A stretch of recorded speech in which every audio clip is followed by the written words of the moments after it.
Fala, meus investidores, tudo bom com vocês? Seja muito bem-vindo ao canal LF Investidor. E essa aula aí de hoje, aulão número 2, eu sei que vocês estavam esperando. Essa aula aí é uma aula bem bacana, onde eu falo, vou entregar bastante conteúdo, tá bom? É em torno de 30 minutos de aula, tá bom, pessoal? É uma aula bem completa. O pessoal que não assistiu a aula 1 é obrigatório assistir para você entender a sequência. Eu vou lá desde o beabá nos fundos imobiliários, vou falando várias coisas. Vou fazer uma pequena revisão bem rápida agora, tá? Mas não é para você só assistir a revisão, não. Você tem que assistir a aula número 1 que vai passar aqui no card para você ter uma noção, tá bom? Peço o seu like, a sua inscrição e também que ative o sininho. Nós estamos também com um projeto de 500 inscritos até 31 de dezembro de 2021. Será que eu vou conseguir?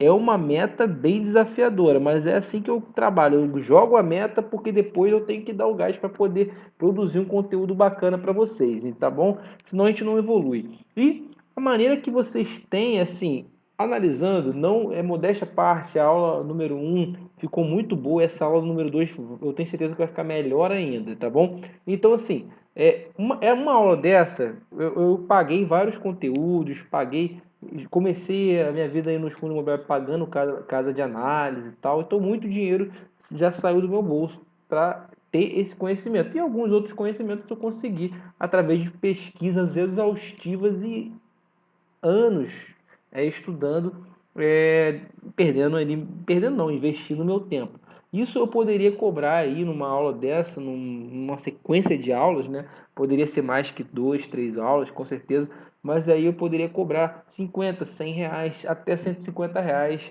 Eu acho que cobraria muito tranquilamente, sem nenhum tipo de milindre de falar isso, tá bom? Então, só que o que eu peço para você não é que você me pague nada, já até me ofereceram para eu me contribuir com alguma coisa, não, eu quero entregar um conteúdo de graça, porque eu acho que a população brasileira tem que estudar maneiras de ter renda passiva. A Europa faz isso, os Estados Unidos faz isso, países desenvolvidos fazem isso e a gente ainda está muito atrás. Mas a única coisa que eu peço para você, eu queria que você se comprometesse, é dar o like, tá bom? Se você não é inscrito e está assistindo essa aula, você se inscrever no canal e compartilhar com apenas um amigo, só uma pessoa. Se você compartilhar com uma pessoa, já você vai estar com a consciência tranquila que esse conteúdo que eu estou te dando de graça já vai ser pago, tá bom? Para isso, a gente vai fazer vocês contribuem, eu posso contar com vocês, pelo menos isso, tá bom? Isso aí vai fazer com que você já seja pago, tá bom? Porque nada que vem de graça, geralmente a gente não aproveita e a gente não usufrui tudo. Geralmente, quando a gente paga algum curso, algum conteúdo, a gente dá mais valor. Então, isso é o meu combinado com vocês. Se vocês derem o like e já compartilhar com uma pessoa, o universo vai entender que você já pagou esse conteúdo e que você vai colher os frutos desse conhecimento. Eu vou fazer aqui uma revisão, tá bom?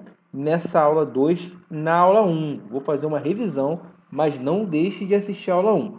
Então, a aula 1 a gente falou sobre os fundos imobiliários, que são conhecidos como FIIs, tá bom?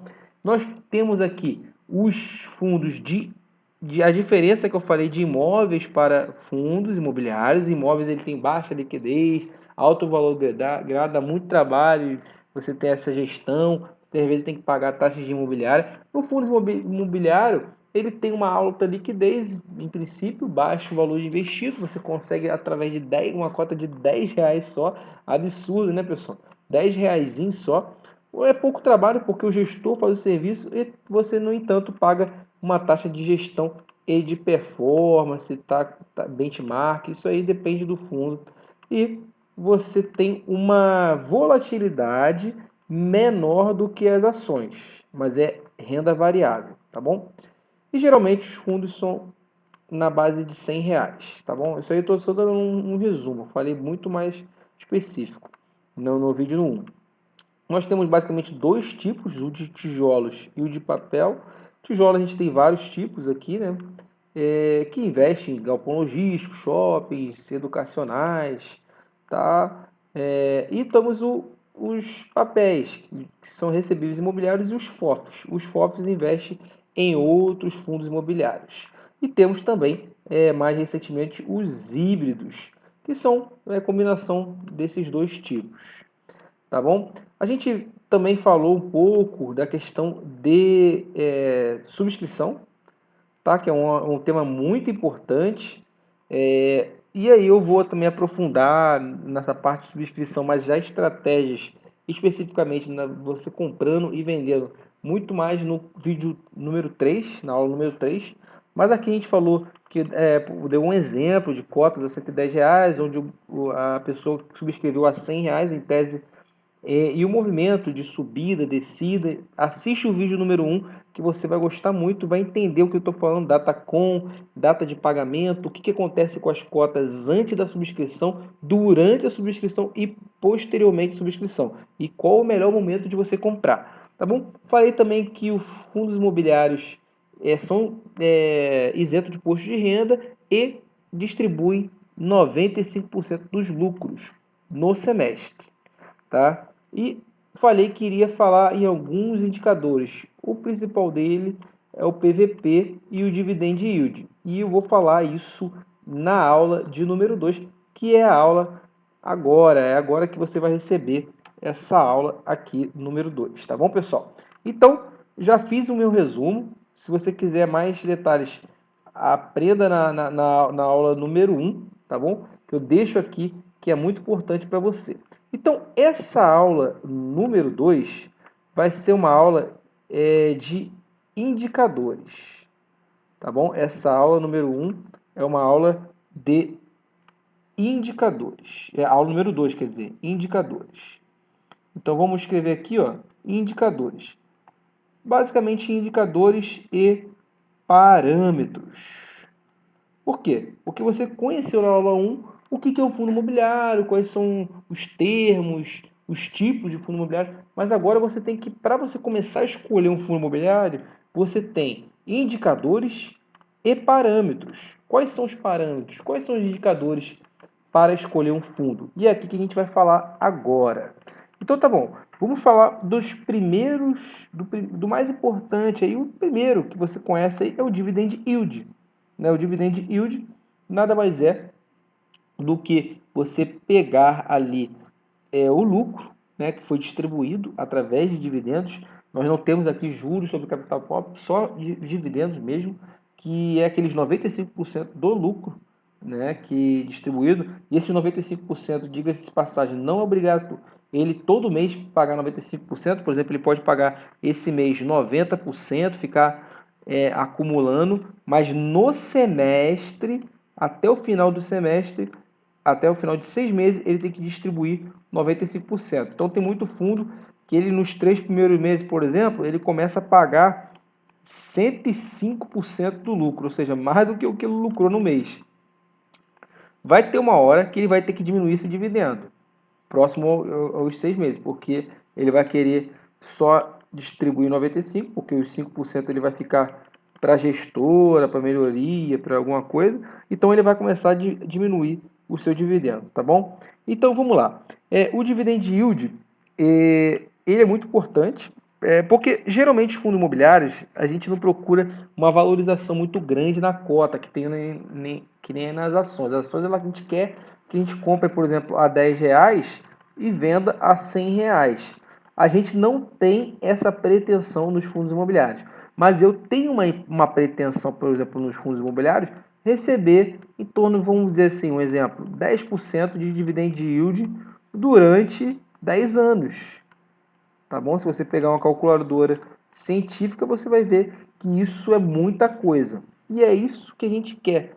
Porque isso nas ações, a gente dificilmente consegue uma média de 10% ao ano de dividend yield, 10, 11.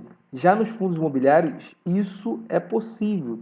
Claro que você tem que saber escolher muito bem os seus fundos e saber de alguns detalhes aí que a gente vai, principalmente na aula 3, a gente vai falar. Então, o dividend yield é isso. Então, a gente vem aqui, eu vou dar um exemplo, por exemplo, do RECRE. Um exemplo aqui. A gente tem aqui, ó, uma tabela de dividend yield.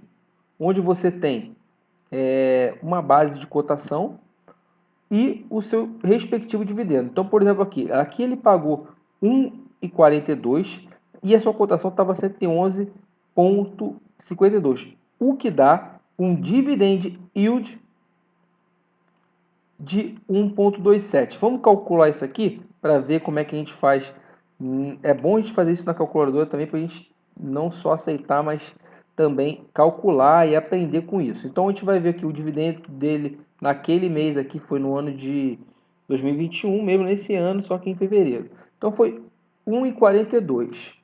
Você divide isso pela cotação, 111,51, que vai dar um dividend yield, aí só que vai aparecer aqui o 0,012, só que você multiplica isso aqui por 100, vai dar 1,27, só que aqui ele só pega até a segunda casa decimal. Então você tem um dividend yield, e é excelente esse dividend yield por mês. É um parâmetro que a gente pode falar aqui, um parâmetro bacana, é o parâmetro do 1%, tá bom?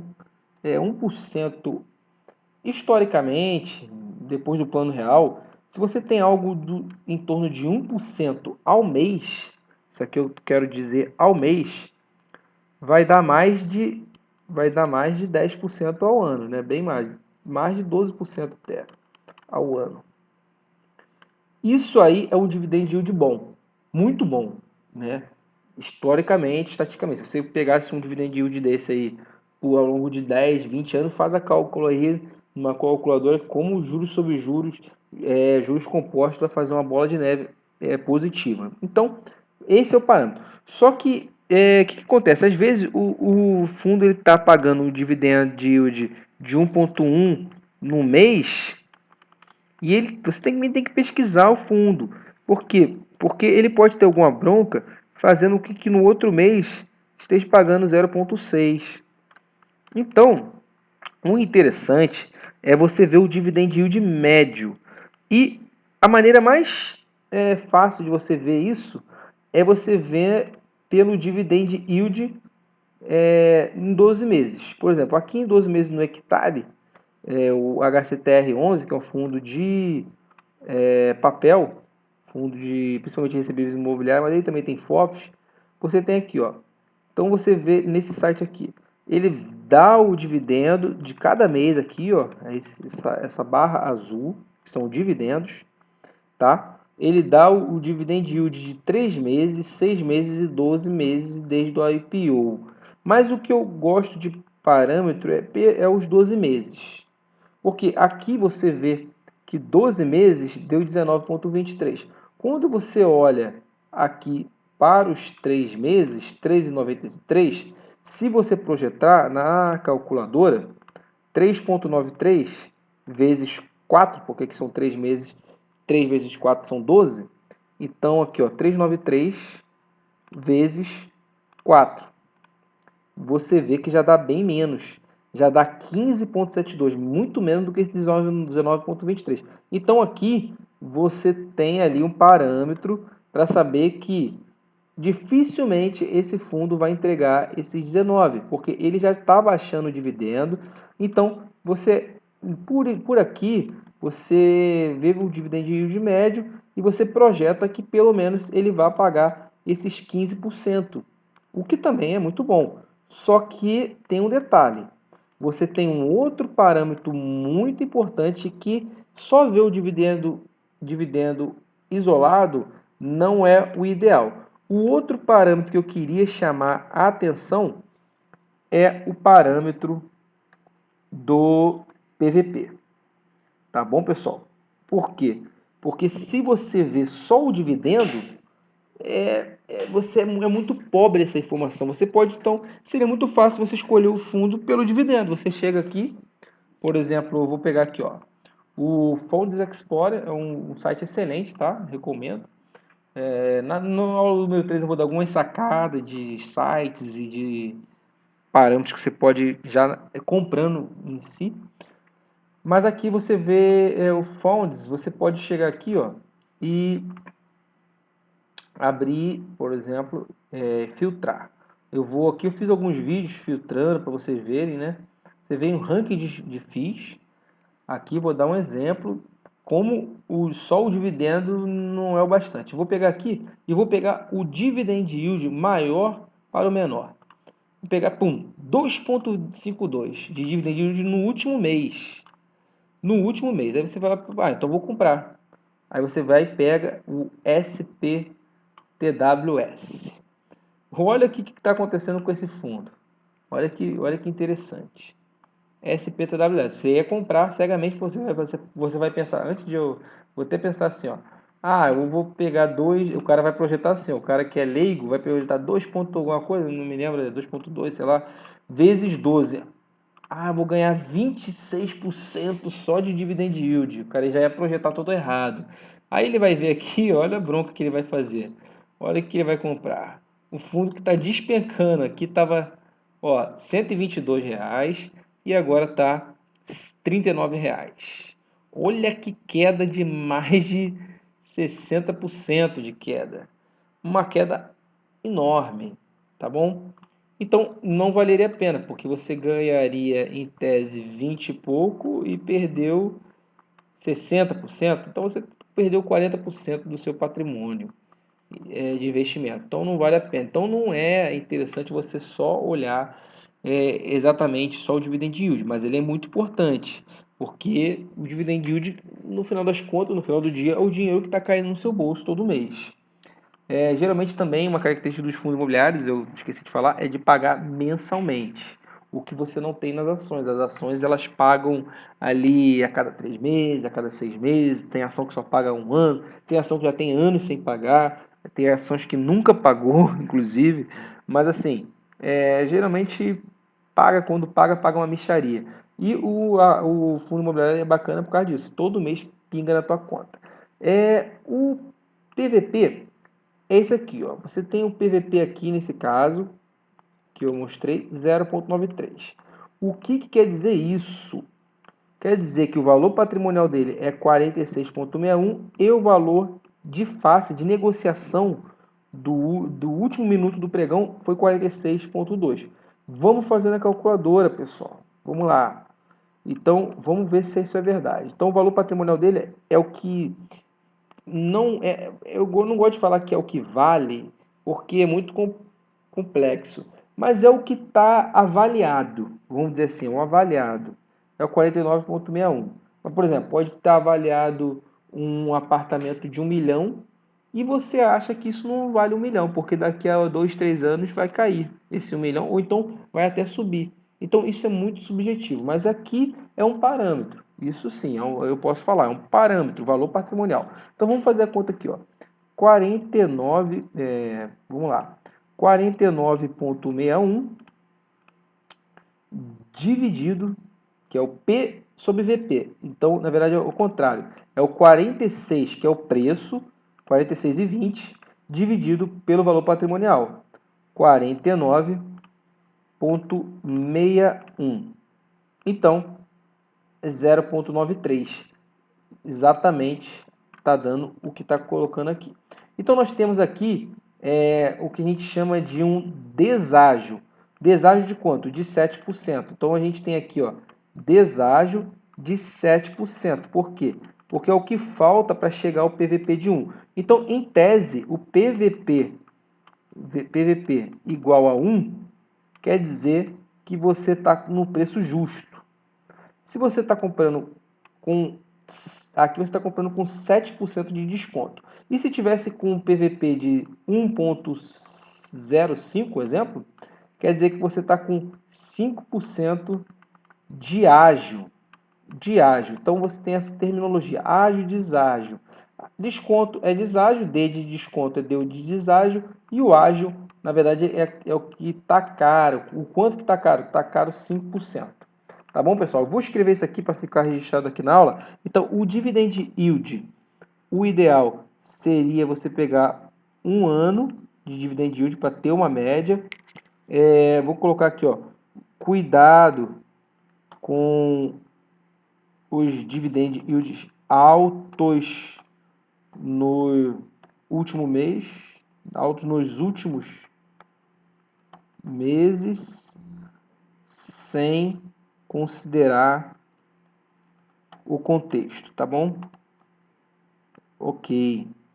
E o dividend yield é o dividendo sobre o dividendo do mês sobre o valor da cota, tá bom? Então eu vou colocar isso aqui só para a gente deixar registrado, para depois vocês quererem ver, se lembrar do que foi falado.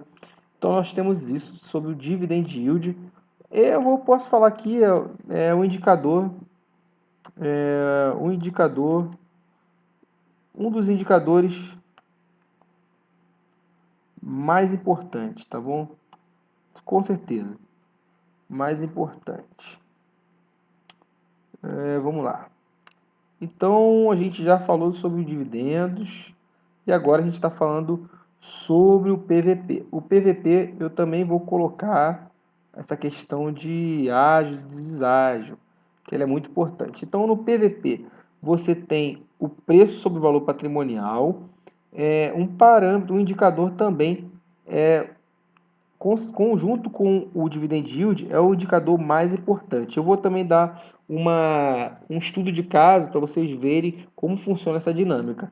Então, abaixo, se você está abaixo de 1, temos um deságio. Na teoria, tá? Está barato. E a gente vai ver alguns detalhes aí importantes sobre isso. Eu já até falei no primeiro vídeo. E acima de 1, temos um ágio. Então, ele está caro. Na teoria também, tá bom? Vamos lá. Qual é o parâmetro que eu uso? Isso aí é coisa minha, tá, pessoal? Não, você não deve, eu tenho que usar isso. Não tem que usar. Eu gosto de comprar um PVP abaixo de 1, tá? É o que eu gosto de comprar, ficar abaixo de 1. Mas vai depender muito da circunstância. Quando o mercado estava de alta, no ano de 2018, 2019, até depois, logo pós-Covid, ali, que o mercado ficou uma alta insana, eu estava comprando até 1.05, tá bom? 1.05 no máximo. Então, o que acontecia? Eu comprava aqui a 1, comprava uma vez. Depois ele subia, chegava aqui, batia 1.04, continuava comprando. 1.05, comprava de novo. Aí 1.7, não comprava mais. Não comprava, só carregava. E até quando o mercado estava de alta. Isso aqui é mercado de alta, tá bom? Mercado de alta. Como é que você sabe que é mercado de alta? Você vê pelo IFIX subindo, todos os ativos subindo, tal. Você olha para quase todos os fundos imobiliários tudo subindo. Isso é um mercado de alta. Então, até quando que eu carregava essa posição? Até 1.25. Então, isso aqui é bom você saber, porque vai chegar o mercado de alta de novo. Já estamos no mercado de baixa dos fundos imobiliários, que a gente chama aí no mercado financeiro de bear market e bull market. Então, eu vou colocar esses termos aqui só para você fixar aqui, ó, bear market e bull market. O porquê bear market e bull market? Vamos lá. Por quê? Porque bear é o urso. Bear é o urso. E bull é o touro. Então, o que acontece? O bear, geralmente, o urso, quando ele ataca de cima para baixo. Então, é o mercado de baixa. E o bull, que esse aqui é o urso. O bull market, que é o touro, ele ataca de baixo para cima. Então, você tem um mercado de alta, tá bom? Isso aqui é um conhecimento a mais, uma terminologia, não está relacionado exatamente aos fundos imobiliários, qualquer mercado tem as ações, existe esse termo, tá bom?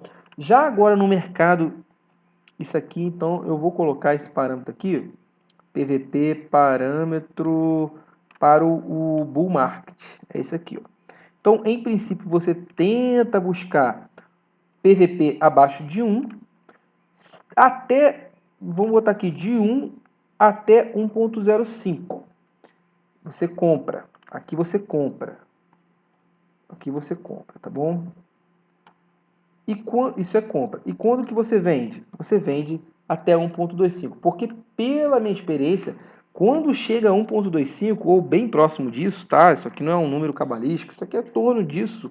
Mesmo no mercado de alta, vai acontecer alguma coisa, uma subscrição que vai derrubar essa cotação a qualquer momento. Então não vale mais a pena você ficar comprando depois e mantendo a posição para 1.26, 1.3, porque a queda vai ser muito grande e eu vou explicar e eu vou mostrar agora para vocês o que aconteceu com um fundo que estava pagando um excelente dividend yield, tá? Excelente dividend yield. E o preço foi subindo, foi subindo, foi subindo, chegou a 1.25, chegou até um pouquinho mais do que 1.25. E olha o que aconteceu. Esse fundo se chama, vocês devem conhecer, eu tinha esse fundo, mas eu vendi antes que caísse tanto, é o Habitat 11. Agora ele está 1.17, ainda está esticado. Mas olha só, olha que insano. Ele chegou aqui nos R$130, em 29 dos 07. Grava isso aí, R$130. Quanto que estava o seu valor patrimonial em 29 do 7? Aqui a gente consegue ver, ó, o valor patrimonial em 29 do 7, mês 7 aqui, deve ter sido mais ou menos aqui, ó, julho, 98,48. Vamos botar aqui. Vamos arredondar para 98,48. Então ele estava com 130, que era o preço, dividido por 98,48. Isso aí dá 1,32. Então ele chegou muito mais do que aquele 1,25. Aí você fala, poxa, mas então se eu tivesse vendido em 1,25 eu deixei de ganhar muito dinheiro. Realmente, você deixou de... porque ele subiu depois muito mais. Subiu mais aí até 1,32. Só que tem muitos fundos que quando aqui ele começou a despencar. Depois disso aqui, esse aqui foi o ápice dele, 1,32, e depois ele começou a despencar e hoje está 1,17. A gente vai ver o que isso representa em queda de valor de face, valor de mercado.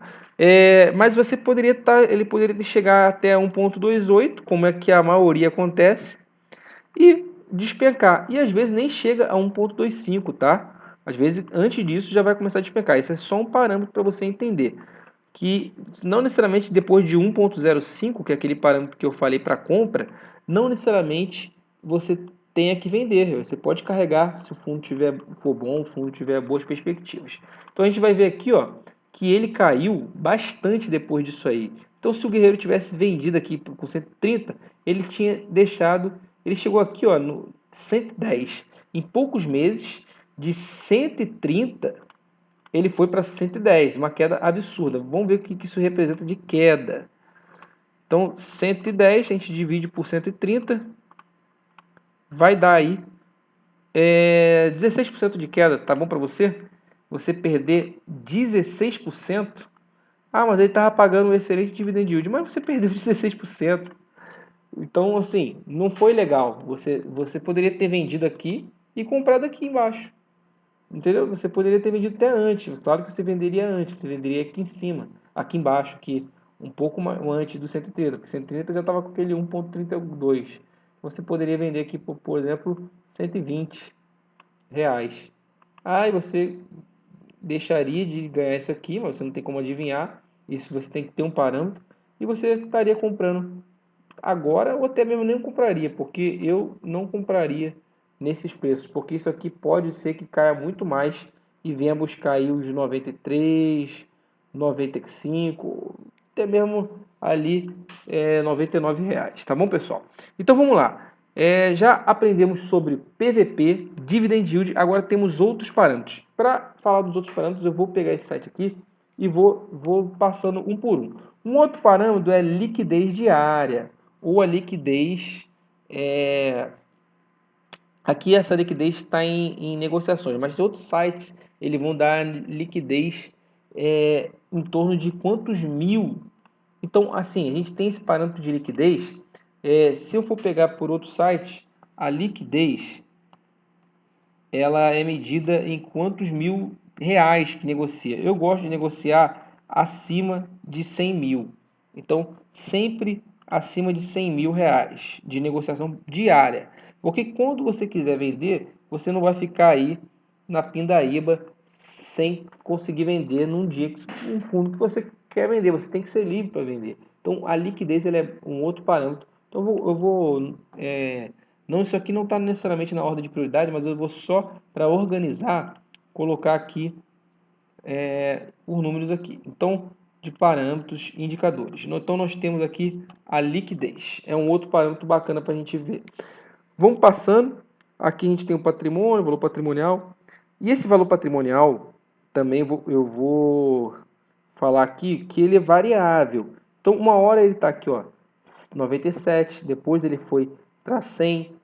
Então, os fundos de papel, ele varia bastante ao longo dos meses. Já os fundos de tijolos, eu vou pegar aqui um fundo de tijolo para você ver, GGRC11, essa variação de valor patrimonial, ela não é tão grande ao longo dos meses, ela demora praticamente um ano. Vou fazer aqui para você ver. Então, você vê aqui, ó, ele tem esse valor patrimonial, ele não é muito corrigido, aí depois ele dá uma variação mais brusca quando é a revisional, geralmente no final do ano, ou depende, tem uns que no meio do ano, pode ser que ele venda algum ativo, aí tenha que esse valor patrimonial caia. Então, tem isso aí. E o que influencia no valor patrimonial? Por exemplo, quando você tem uma subscrição, esse valor patrimonial ele pode cair. Por quê? Porque você tem uma diluição às vezes, você emite abaixo do valor patrimonial, como você distribui o valor de mercado para o maior número de cotistas, você tem uma diminuição do valor patrimonial. Isso acontece. E quando ele, por exemplo, compra um ativo e ele se valoriza reajustado pelo IPCA ou pela reavaliação da inflação, e isso aí aumenta sim o valor patrimonial. Então é o objetivo de nós cotistas termos fundos que vá aumentar o valor patrimonial ao longo do ano. Isso é bacana. Vamos prosseguir nos outros indicadores, tá bom, pessoal? Espero que essa aula ela é bem completa, tá bom? Então vai ficar gravada, vocês podem pausar. Também é bom que vocês escrevam, que vocês tenham ali papel e caneta, e aí você tem aí também você pode escrever, anotar, depois pesquisar no Google, pesquisar demais coisas que eu estou falando aqui. Então vamos para outros parâmetros, indicadores. O outro são as taxas, tá bom? Esses são os indicadores importantes. O outro vai ser taxas. Taxas. Essas taxas podem ser de gestão, performance, taxa de administração e outras taxas mais. Vamos ver aqui alguns exemplos. Então, esse fundo aqui, ele tem taxa de administração, não tem taxa de gerenciamento, ou seja, de gestão, não tem taxa de consultoria, não tem taxa de gestão, gerenciamento é uma coisa, gestão é outra. Taxa de performance, então ele só tem aqui uma taxa de 1,1 de administração. Mas quando você vê aqui um fundo, por exemplo, vamos para o Mori 11. Esse fundo aqui ele vai ter mais taxas. Então você vê aqui, esse aqui já tem. Vamos lá. É uma taxa de administração de 0,2 ao ano sobre o patrimônio líquido. Ele tem uma taxa de performance de 20% sobre a variação do IGPM mais 3 ou mais 4,5, ou seja, se a performance do fundo for maior que o IGPM mais 3 ou 4,5 no mês, ele vai pagar uma 20% sobre a taxa de performance. Mas às vezes ele nem vai pagar essa taxa, porque o fundo não performou mais do que isso aqui. E temos uma taxa de gestão de 0,8 sobre patrimônio líquido. Então, se você juntar esse aqui e esse aqui, que é uma taxa fixa, todo mês vai ter que pagar, dá já 1% ao ano, tá bom? De taxa. É uma taxa até ok, mas essa taxa aqui já é um pouco alta. Então, você tem essas taxas. Então, você tem que comparar entre os fundos, cada tipo de fundo é uma taxa praticada pelo mercado, qual que tem a menor taxa, tá bom? Assim, não necessariamente você tem que... Eu não me importo de pagar uma taxa alta se o fundo está me entregando muito dividendo. Então, assim, você tem que entender só que essa taxa ela não pode pesar. Por exemplo, taxas assim, 10% de toda a receita, não é uma taxa tão alta, até 10%. Agora, a taxa de quando começa a ficar 15%, 20%, tem fundos aí que estão pagando taxas que está girando em torno de 20%, você tem que calcular isso. De toda a receita, já começa a machucar muito o rendimento do fundo. Vamos prosseguir. Então, nós temos as taxas, nós temos o dividendo, já falei do dividend yield. Você vê que o dividend yield vai variando. Então, o que acontece também? Acontece o seguinte, vou voltar ali para a tela aqui. O que você acontece geralmente nos fundos imobiliários? Digamos que o fundo imobiliário está pagando 0,6 no momento atual de dividend yield. E a sua cotação, ela está R$ 120. Então, vamos fazer o cálculo do dividendo. Qual que seria o dividendo? Então, isso é importante você saber. Então, R$ 120 e com 0,6 dividend yield. Então, você vai pegar... Como é que você vai fazer esse cálculo? Você vai pegar o 0,6. Então, você vai pegar, na verdade, não 0,6, 0,006 e multiplicar por 120. Então, o dividendo dele foi 60... Não, fiz errado aqui, pessoal. Fiz errado aqui. Então, não é multiplicando. Então, você vai ter que pegar... Vai dar uns 120. Se for 1%, vamos lá, se for 1% de dividend yield, vai dar 1,2, certo? 1% vai dar 1,2. Então, em torno de 80 centavos, vamos ver se é 80 centavos, dividido por 120, vai dar o 0,66. Então, se for 75 centavos, dividido por 120, vai dar 0. Então, é 72 centavos. 72 centavos dividido por 120 vai dar exatamente 72 centavos. Vai dar o 0,6. Então, ele está pagando 72 centavos, tá bom? De dividendo todo mês, numa cotação que está a 120, pagando isso, gerando um dividend yield de 0,6. Aí eu te pergunto, um dividend yield de 0,6, ele é baixo?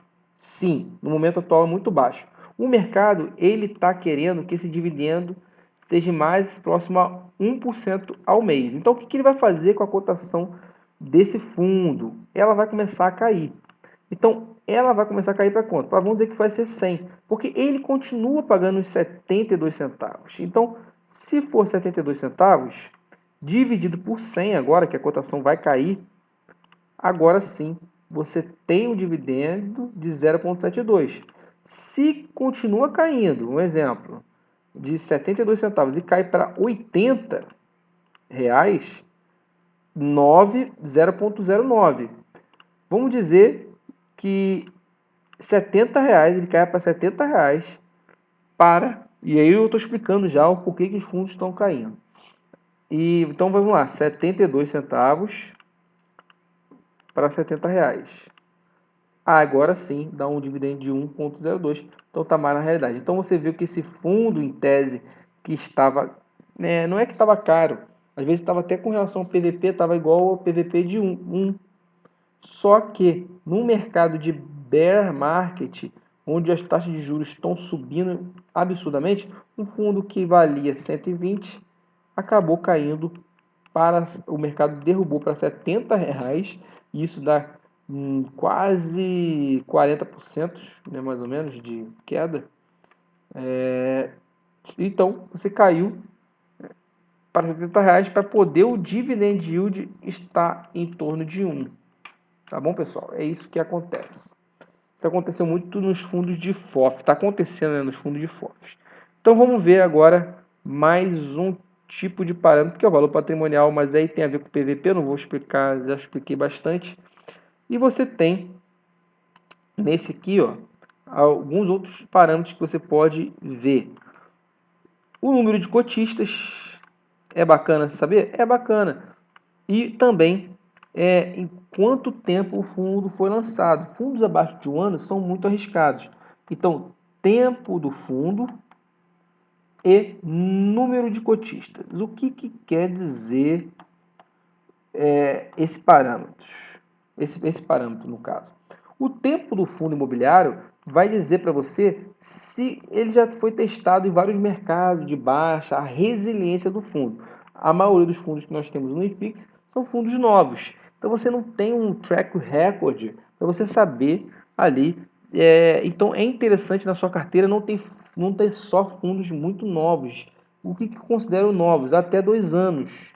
Até 2 anos são fundos novos. Mais que 2 anos, aí você já tem os fundos mais consolidados.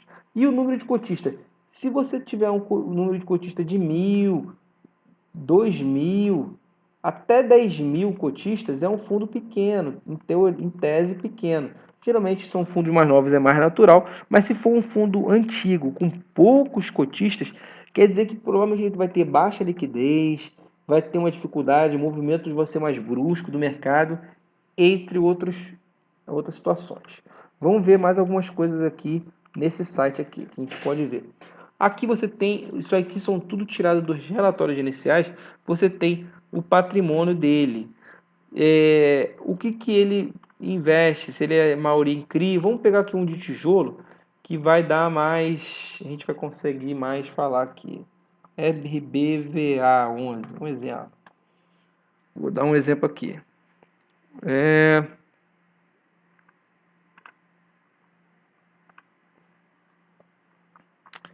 RBVA11, né? Botei contrato. RBVA11. RBVA11. Aqui, Rio Bravo Varejo. Aí eu vou dar aqui um exemplo. Por exemplo, aqui ele vai falando com a constituição do patrimônio, que são 70% de agências acabadas, 5% em construção, 6% em renda fixa. Então, a gente vê, por exemplo, nos fundos de papel, a gente tem aqui, por exemplo, assim, ó, nós temos 80% indexado ao IPCA e temos 20% indexado ao Selic, a Selic. Um exemplo, tá? Então você tem que saber isso aí. Quantos por cento? Por quê? Porque às vezes você só está tudo com fundo de papel atrelado ao IPCA. Se o IPCA começa a cair, isso vai acontecer uma hora, você vai perder rendimento. E às vezes a Selic está subindo. Então é bom você também ter fundos atrelados à Selic. Então esse tipo de parâmetro que seria a constituição do patrimônio, constituição do patrimônio, é importante você saber. Um outro parâmetro, isso aí é mais em fundos de tijolo, que seria a situação dos estados, né, que eles têm, né? No caso, a diversificação. Tem a situação de área bruta locável, eu vou falar quando estiver falando de relatórios, né, principalmente na aula, no vídeo 2.